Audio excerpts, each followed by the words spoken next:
ایران نے امریکی حملے کے بعد اسرائیل پر بڑے پیمانے پر میزائل برسا دیے ہیں۔ تہران کی جانب سے تل ابیب اور حیفا پر پہلی بار خیبر چکن میزائلز فائر کیے گئے۔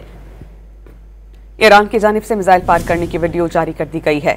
ایرانی میزائلز نے صہیونی ریاست کے 10 مقامات کو ٹارگٹ کیا۔ ایرانی نیوز ایجنسی تسنیم نے بتایا ہے کہ نئی کارروائیوں میں تل ابیب کے بین گوریان ایئرپورٹ، تحقیقاتی مراکز، کمانڈ اینڈ کنٹرول سینٹرز کو ٹارگٹ کیا گیا۔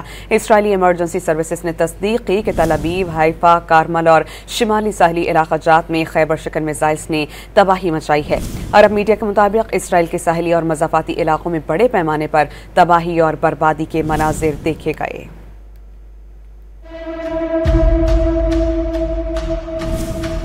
ماشاء اللہ لا حول ولا قوة الا باللہ العلی العظیم 10 9 8 7